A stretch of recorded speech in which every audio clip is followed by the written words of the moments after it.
तो नमस्कार दोस्तों, पिछले वीडियो पे हमने डिस्कस किया था म्यूचुअल फंड में किस तरह से रिटर्न मिल सकता है और किस तरह से 7-3-2-1 का काम आप म्यूचुअल फंड में कर सकते हैं। म्यूचुअल फंड के जरिए किस तरह से वेल्थ क्रिएशन किया जा सकता है। और आज मैं डिस्कस करने वाला हूं कि किस तरह से मल्टी एसेट फंड आपके लिए काफी जरूरी फंड है। और अगर इसमें कोई SWP करना चाहिए यानी सिस्टमेटिक विड्रॉल प्लान जिसको बोलते हैं, हर महीना आप कुछ न कुछ निकालते रहिए। मान लीजिए कि आप 10 लाख रुपए डाल दिए और हर महीना अपना खर्चा के लिए 7,000 रुपए निकाल रहे हैं, यानी साल का 8.4% भी अगर आप निकाल रहे हैं, 8.5% के आसपास होता है, आप निकाल लेते हैं, तो भी आपका फंड किस तरह से ग्रो कर सकता है, ये हमने बताने की कोशिश की है।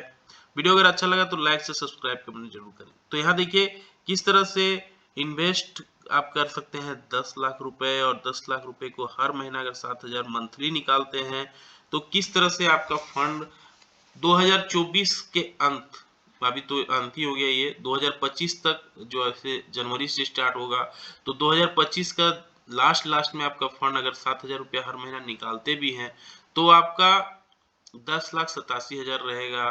फिर 26 में 11 लाख रुपए रहेगा। और अगर 10 साल तक आप बने रहते हैं तो ये दिखाया ये ग्राफ में किस तरह से आपका फंड ग्रो हो सकता है। तो 10 साल में ये पैसा आपका डबल भी हो जाएगा।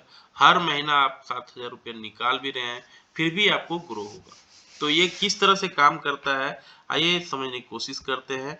यहाँ पे आप देखेंगे क्वांट मल्टी एसेट फंड को हमने लिया है, 5 साल का रिटर्न सबका दिखाने की कोशिश किए हम।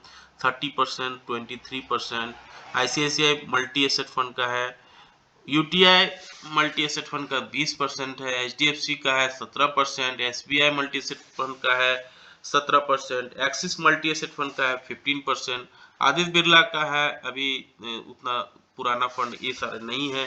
तो इसलिए 5 साल का फंड को पकड़ने से ये पता चल जाता है कि परफॉर्मेंस किस तरह से रहा है। तो क्वांट मल्टी एसेट फंड काफी टॉप कैटेगरी में है। 30.4% का रिटर्न ये दिखाया है 5 सालों में। तो 5 साल एक अच्छा जोन होता है। 5 साल अगर 3 साल को हम बात करें, 30 साल का भी रिटर्न अगर आप देखेंगे तो 27% क्वांट मल्टी एसेट फंड का है, यूटीआई मल्टी एसेट फंड का 25% है, निप्पॉन मल्टी एसेट फंड का 23% है, आईसीआईसी का 22%, टाटा का 19%, एसबीआई का 19%, एचडीएफसी का 17%, एक्सिस का है multi asset fund 16%, Motilal Oswal का मल्टी एसेट फंड है 9%। बाकी ये सारे उतने पुराने फंड नहीं है। तो 3 साल 5 साल एक अच्छा जोन होता है समझने के लिए कि किस तरह से परफॉर्मेंस मार्केट कर रहा है। अगर इसको हम थोड़ा सा और लंबा समय का अगर शॉर्ट पीरियड में 1 साल का देख लेते हैं तो 1 साल में काफी रिटर्न दिखेगा आपको। निप्पॉन का देखिए 20% का रिटर्न है, क्वाल का 20% का है, व्हाइट कॉक का 20% है, डीएसपी 20% है। सारा मल्टी एसेट फंड देखिए 20% का रिटर्न दिया है। एक्सिस मल्टी एसेट फंड 20% का है, आदित्य बिरला का है 18%, यूटीआई का 18%, कोटेक का 18% है, बीएनबी परिवार का 18%, आईसीआईसी का 15% दिखा रहा है, टाटा का है 15%, एचडीएफसी का 14%, एसबीआई का 13%, एडलवाइज का 8.5% है, मोतीलाल का है 17%, बंधन का अभी 1 साल नहीं हुआ है, बैंक ऑफ इंडिया वाला का 1 साल नहीं हुआ है। ये सारे फंड है जो 1 साल नहीं हुए। तो काफी आपको अच्छा रिटर्न मल्टी एसेट फंड में मिल सकता है। अब मल्टी एसेट का मतलब क्या हुआ कि सारे फंड्स में इसका एक्सपोजर रहता है। इक्विटी में स्मॉल कैप हुआ, लार्ज कैप हुआ, मिड कैप हुआ, डेट हुआ, गोल्ड हुआ, रियल एस्टेट हुआ, सारा फंड में इसका एक्सपोजर रहता है। तो काफी अच्छा फंड माना जाता है मल्टी एसेट फंड। और आजकल टीवी में ऐड भी आ रहा है माफ कर, यानी माफ मतलब MAAF, यानी मल्टी एसेट एलोकेशन फंड।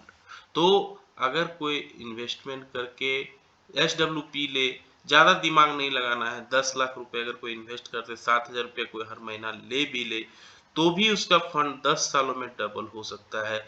ये क्लियरली दिख रहा है कि अगर 2025, जैसे 2024 अब खत्म ही होने वाला है, 2025 के स्टार्ट में कोई फंड को स्टार्ट करे और उसे 10 साल टाइम दे दे तो 10 लाख रुपए आराम से अगले 2033 तक ये 18 लाख रुपए के आसपास बन जाता है। तो जरूर इसमें इन्वेस्ट करें, लंबा टाइम दें तो अच्छा खासा वेल्थ क्रिएशन किया जा सकता है म्यूचुअल फंड के जरिए, मल्टी एसेट फंड के जरिए। कैसा लगा जानकारी? लाइक से सब्सक्राइब कमेंट करके जरूर बताएं। मिलते हैं किसी और वीडियो पे, तब तक के लिए जय हिंद, वंदे मातरम।